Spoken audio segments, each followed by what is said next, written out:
So hello, I'm Bill Golden, and we're out here at the Rainbow Writing Center today, and we're going to learn a lot about what happens. You're actually going to get to see what happens. And here we have our guest. So how are you doing? Hi. So why don't you tell us a bit about the Rainbow Writing Center, and we're going to see some of the projects. Let us know about your projects. Delighted. Welcome everyone to Rainbow Therapeutic Writing Center. Rainbow was established in 1984. And for most of Rainbow's existence, we operated at other people's farms.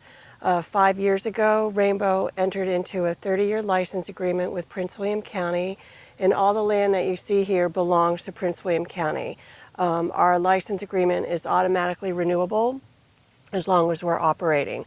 It's really exciting for donors to the program, the fact that we're in partnership with the county, because when you say donate $10,000 worth of fencing to Rainbow, that will always be here for the public. Whereas a lot of therapeutic writing centers are at people's private farms. They're closed. Right. Well, if they decide to stop offering therapeutic writing, you've enriched that farm by $10,000, but it's not necessarily going to always serve kids with special needs. So it's great to be part of this partnership.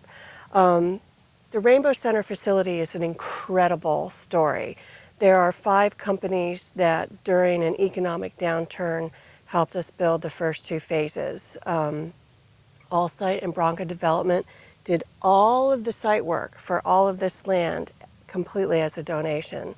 Classic Concepts built our caretaker's house, which is right here, at cost. Ennis Electric has donated every bit of electricity that you see for the house, for our 2 wells, all the street lights, every fixture, every bit of wire in the ground, 100% donation from Ennis Electric.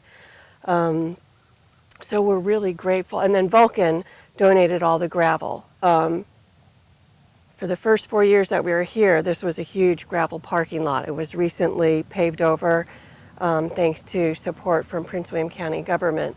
But all the gravel for our roads, in our run-in sheds, all of that's donated by Vulcan. Now you have a number of projects that's also donated by private citizens. We have an Eagle Scout with us here today, Kent. Kent Irwin. Kent Irwin, why don't you tell us a bit about how you come to know about rainbow writing and what got you interested in what you've done? Well, how I came to know about it was Mrs. Alexander used to be my neighbor, and so when she became part of Rainbow and I was working on my Eagle Scout project, I thought I should email her and contact her, and she said that they could use some picnic tables. And so I built these. Now these are very special picnic tables too. Yes, they are wheelchair accessible. And how that is different from a regular picnic table is the tabletops and legs extend past, or the tabletops and benches extend past the legs so that a wheelchair could roll up on each end and they have enough room for their legs. Now you built several of these, right? 2. 2. And I know one is over there. Yes. So what gave you the idea to come up with a wheelchair accessible picnic table? Well, I asked her if they needed picnic tables and she said yes, but make sure they're wheelchair accessible because they have a lot of people in wheelchairs that use this facility. Now have you gotten your Eagle Scout yet? No, I completed the project recently and I have to do my Scoutmasters conference, which is meeting with my Scoutmaster and discussing my Boy Scout career, and then I have to do my board of review, which is where they look over my project, made sure that I did it all correctly and filled out all the paperwork. Okay. And then I'll get the Eagle Scout. Well, I think you did a great job. Thank you. Thank you. We are really blessed. A lot of young men have chosen Rainbow as the place for their Eagle Scout project. When we walk around the farm, you'll see over there are hitching posts that are an Eagle Scout project. Our sensory integration trail, which is used extensively in lessons, was an Eagle Scout project. And then other groups have built things here. This picnic pavilion was donated by the Seabees. Why don't we walk over and see it? We have about a 13-acre paddock back there. We call it the burn pile paddock because there's a big burn pile. We needed to clear that paddock, and Prince William Trails and Streams and some folks who happen to be with Seabees who participate with Prince William Trails and Streams came out here to do the work. And while they were clearing brush, one of the Seabees said, you know, we like to build things. And I was like, we need a picnic pavilion. While you're here. So they came back out and built this, and this is a huge part of our program. It provides a nice space for parents and siblings to relax, have a snack. After lessons, riders can come and socialize with other riders and families. When we have work days, a lot of companies come out here. We've had up to 100 employees come out to do weeding, trash pickup, paint fences, you name it. Now, how did you meet the Seabees? Through the Wounded Warrior program? No, through Prince William Trails and Streams. They came to clear out this trail, or back paddock, and do some trail work. And while they were working on the trails, they said, you know, if you have a building project, call on us. So we told them we could really use this pavilion. It's been a terrific asset for Rainbow. This is our outdoor riding ring. And Why don't we walk over and see it here? the riding ring is built to specs to be able to accommodate a AAA rated show. So it's a top of the line ring. In it we have a round pen, and the round pen is really beneficial to use for equine assisted psychotherapy. And then we have And why don't you explain that real quick? Okay, equine assisted psychotherapy is a program where you have a mental health specialist, a clinically licensed social worker in our case, and an equine specialist. And we do groundwork using the principles of natural horsemanship to provide psychotherapy. We currently have 3 camps that we're offering this summer: Equipoise, Equifocus, and Equipower. Equipower is to uplift girls, teach them about healthy body weight, teach them how to deal with bullying, or if they're bullying people, teach them that by helping others is a better way to lift yourself up than to jump off the mean girls bandwagon. Equifocus is for kids with ADHD, and Equipoise is for kids who are dealing with a transition, be it something like a move, a new school, divorce in the family, death in the family, any kind of transition that is unsettling. So we're really delighted that we have this facility. Then over here, we have our indoor riding ring. Why don't we walk over that way? We'll do a tour of the indoor ring.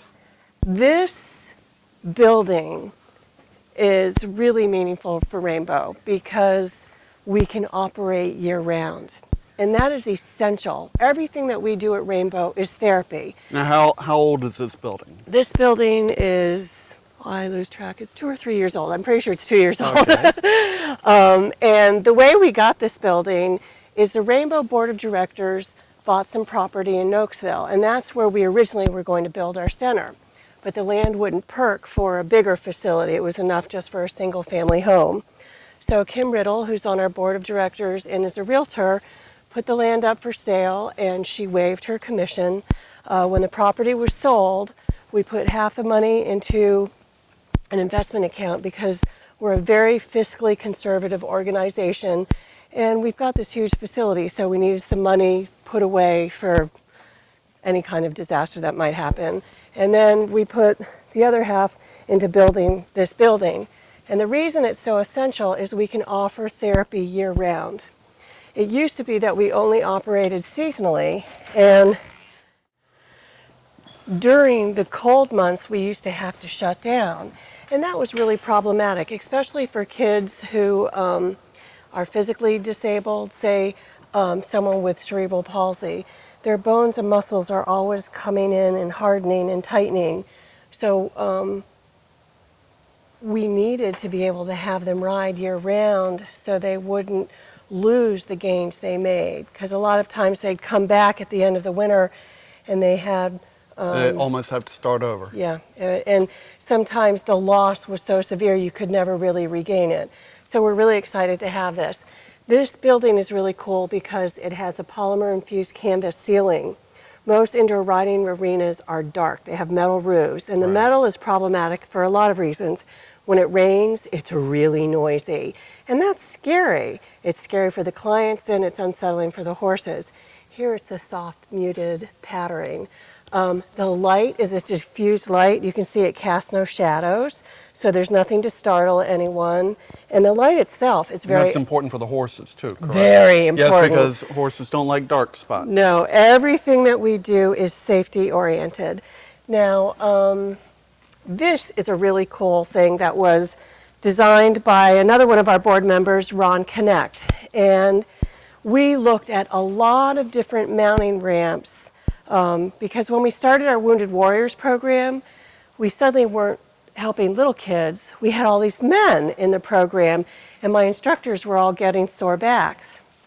So Ron looked at all kinds of systems that had ramps that went forever, because in order to be ADA compliant, I think it's every 4 inches or 6 inches, I can't remember, but the ramp would have taken up half this area down here. So he studied a system that Jeannie Blackwell at Madcap Farmham had and modified it by adding this wheelchair platform lift.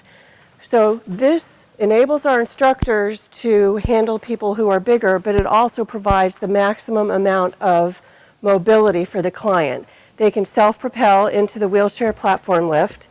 Then the instructor comes up here, the sidewalker comes up here, the horse leader brings the horse into the channel. And we have the required ADA safety gate. So the client is here in their wheelchair, and this is a sure hands lift. The sure hands lift is something that's been modified from hospital implements to get patients in and out of bed, in and out of the bath, that sort of thing. So with the sure hands lift, the client's in their chair, it comes over, they grasp it, those brackets go under their legs, and they're literally lifted out of their wheelchair onto the back of the horse. Another aspect of this system that's really neat is the steps are designed so I don't even have to look down as I walk down. I can look straight ahead as I'm taking care of the client. You have a natural gait. Right. Everything about this is really well thought out and incredible. Ron Connect, who's on our board, is a retired Air Force and an engineer, so we're blessed to have him. The next aspect of our indoor is under construction here, also funded by Prince William County government with the same grant that provided the paved parking lot. In here we have bathrooms, which we're really excited about because we've been using the blue box for 29 years. These are ADA sized bathrooms. And then we have this giant multi-purpose room. And this room will offer us a whole lot of great functionality. First, you see the windows, and we have wheelchair accessible windows. There will be a counter, so parents can sit, enjoy a cup of coffee, watch lessons. Clients can watch other lessons. And then this space will have sofa seating for parents to relax. And then in here, we have 8 tables with chairs, and all the furniture in here was donated by BB&T's foundation. What we can do in here is offer classroom space for things like the main experience. Now, the main experience is a really cool program. It was funded by Potomac Health Foundation, and it serves high school students that are in Potomac Health Foundation's service area. Currently, students from Forest Park and Hilton High School come out to Rainbow Monday, Tuesday, Wednesdays, and Fridays for 2 hours. The kids who are selected are all in the ASD spectrum, the autism spectrum, and have ID, DD, and some also have physical disabilities. The IQ range is about 50 to 75 for the majority of the clients. What they do is they come out, and in the 2-hour session, they do mounted work, groundwork, and vocational training. Why is this program so incredible? Horses and people on the ASD spectrum see the world in pictures. It's a nonverbal communication, and it's the groundwork piece that is the most compelling for these kids. What happens is we teach them how to communicate with the horse in the horse's language through 7 different kinds of games. And when the kids start communicating human to horse, it's like a window goes up. There's something that occurs that they can then transfer those lessons learned into their interpersonal relationships. They learn trust, they learn patience, they learn to wait. We have kids who were nonverbal who speak their first words out here. So you're saying in some ways, through experimentation in how they interact, they learn that it's okay not to interact kind of normally or as other people might expect, but there are other ways to communicate. Right. What happens, it's experiential learning. And the other there are a lot of things that happen. It's the combination of the natural horsemanship and the special ed that we feel is making this work so well. Our expected outcomes was 20% improvement on different metrics. Our first year we had 134% increase or 134% success rate. In year 2, we upped our expectations, so it was 100%. It was 134% because we underestimated how successful the kids would be. We measure them against their IEPs. The teachers set individual goals based on each kid's IEP, but there's another metric that I would like to incorporate, and that's the GARS or Gilliam scale, and that's a social skills metric. There's another center called Dreamcatchers in Williamsburg that partnered with William and Mary, and they have been doing this for more years than we have, and 100% of their riders improve on the GARS or Gilliam scale, which is really, really exciting. We also work periodically with a school called Matthews Center. Matthews Center takes kids who are too severe to be incorporated in the public school system as I understand it. So I believe the public school dollars go to fund the program at Matthews Center.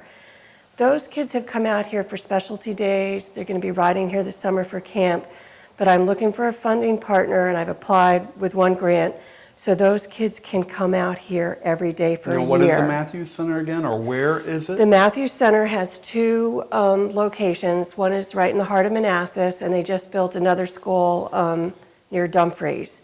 And these kids can't be accommodated in the public schools. So what I'm hoping is that we get funding so they can come on a regular basis for a year. If we can get the same level of improvement with the kids on the Matthews Center as we're experiencing with the kids who are in the public schools, that's huge. I mean, it's a really exciting prospect. So I'm hoping we get that funding and we can work with those kids. They have come out, like I said, for specialty camp days, and we love working with them. So we have high hopes for expanding that partnership. Now we have some other folks here today. Why don't you do some introductions? Okay, this is Catherine Gotthard, and she's our outreach manager. And I've known Catherine for quite a while. And then Catherine has invited some special guests who... I'm going to let you introduce yourself. Hi. Hi, I'm Danielle Reed, and I am the Woodbridge representative for the Prince William Special Ed Advisory Council. And I'm also a Fairfax County Special Education teacher. So I'm kind of in 2 rounds. I want to see for my own students, and I kind of also want to be able to branch this out for the Prince William County. Okay, well, why don't you tell me real quick about your organization in Prince William there?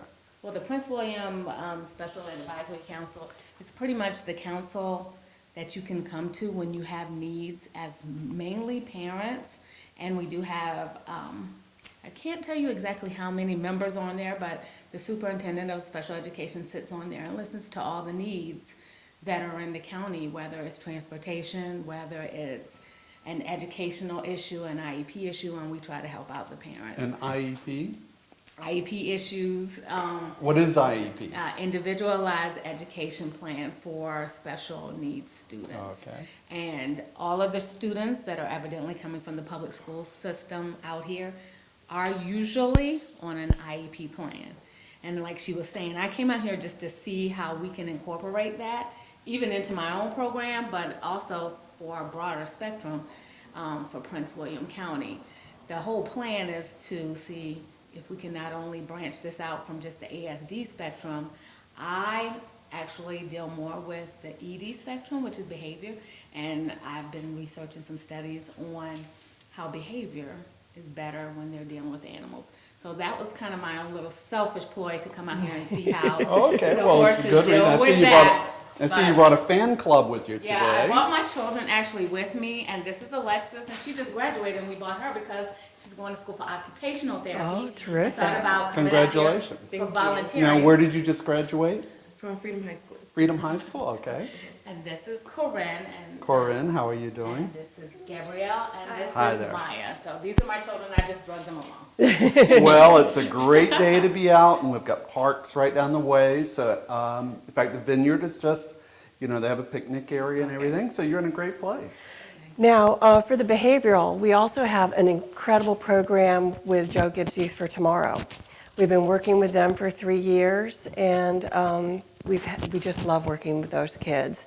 And I'd love to put you in touch with Christina Acock, who is the head of that program. But working with the horses is very empowering and beneficial for kids who are at risk.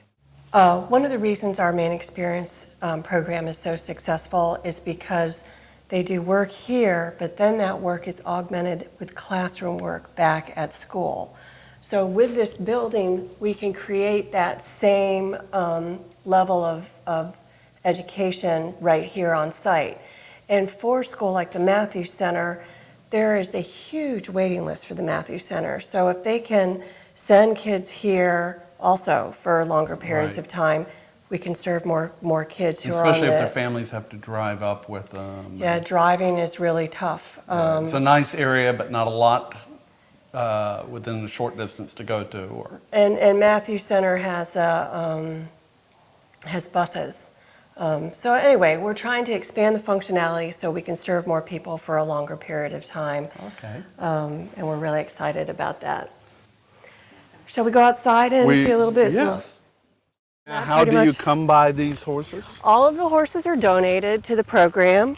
It takes a very special horse to be able to do this job because we're asking them to do so many different And you things. interview the horses? Christina Acock, who's our horse manager, interviews the horses. She looks at about 70 horses to every one that she can accept into the program. And then there is an interim period where the horse comes here for 90 days while they're being trained and looked at. And So the horses are on probation as well. exactly. All of the horses on campus now, are fully in the program. And we have some horses like Amigo was here long before I was. One of the wonderful things about this program is in our business, lame is tame. So horses who really can't do anything else get another job, and that's really wonderful. So here's part of our herd. That roan back there is Amigo, and he's been with our program the longest. I don't know the names of all the horses. This is Kathy. Hello, Kathy. But they're all enjoying a nice vacation. So you see here we have what are called sacrifice lots, and that means there's no grass. Grass is one of the things that make horses sick. If they eat too much grass, they get too fat, or when the spring grass comes in, it's too much sugar, and it can cause all kinds of problems. It causes a problem where horses are said to founder. So it's a good thing that Rainbow is a horse farm without too much grass. And then down here, Who would have thought that? I know, it's counterintuitive to the way it's supposed to look, but it's healthier. All of our horses, all of our paddocks have run-in sheds, and in our plan someday we will And by build that a you mean if barn. it gets too sunny, they can run in. Right, exactly. So these are our paddocks. Then up here, I don't know if you want to walk up there, is a field that will someday be pasture. It was just seeded And when you about a say month ago. pasture, is that A retirement plan for the horses? No, it will be where they go and eat grass and hang out and live. Because we had to, I mean, this was all scrub trees when we came here, so this was the only grass we had for a long time. This has 6 different kinds of grass. Oh, something important about the facility is when we came on property, Prince William Soil and Water came out and did a plan for us. So all of the, like we fenced off any wetland area, this strip here and that field back there. We're very protective of the water on property. Also, Audubon came out and we're a certified wildlife sanctuary. We use all natural products on our horses. We try and stay away from chemicals. We really try and practice environmentally safe practices to protect the land and the surrounding community. And then down here, this takes us to our sensory integration trail. Along this fence over here? Yeah. All around Rainbow's property is a 12-foot wide trail. And after we built the trail, a lot of people from the community started walking on it. And unfortunately, one of the things I always have to worry about is liability and insurance. So we have an agreement where we ceded the trail back over to the park authority. So the public is able to use it. It connects with the park trails. But it removes your liability. Right, I don't have any liability for it. That's important. We are always looking for ways that we can share our facility with the greatest number of people. Prince William Mounted Police use our indoor to train their horses because they need a private place to work with the horses. And another cool thing that they do is they usually come right after the high school students finish up. So they come a little early and they do a little vocational training and they talk about their jobs. And several of the kids in the high school program now have the dream of becoming a mounted policeman, which is really cool.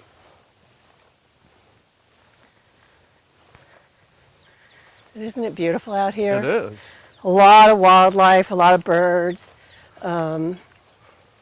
I just saw, I believe it's a badger or something. It ran into the bushes. Yeah, there's a beaver pond just beyond what we call the burn pile lot. I need to come up with a better name. We had to clear a bunch of, we had to clear that so it could be a paddock for horses. And we were going to burn all the refuse, but then there's so many critters living in there, we're just leaving it there. It's a nice natural habitat. So if you're an environmentalist and you see it, you think, oh, that's beautiful. If you're not, you might think it's kind of ugly, but it's there. It serves its purpose. Yes. We're almost there. Right around the corner is our sensory integration trail. And the sensory integration portion of the trail was an Eagle Scout project. And we take the kids on trail rides. And as you can see, there are 24 stations where they do different exercises. We have volunteers who are speech therapists, occupational therapists, physical therapists who play different games with our riders when they're on horseback. For example, we do a lot of language games, and there's something called procipiation, and it means when you take someone and you put them in a different space, then new pathways are formed. So when you take a child off the ground and you put them on the back of the horse and you do math and language games, they're able to make... They process differently. Right, and they make breakthroughs. It forces them to. Yeah, they can't help it. So you see we have the letters, the numbers, we have different toys for physical exercises, and it's just a really great thing to have, a great tool.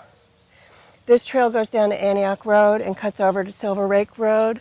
This trail connects with the park trails. So it's a really wonderful asset to have, and it's nice and wide. Now And this here is officially parkland then, right?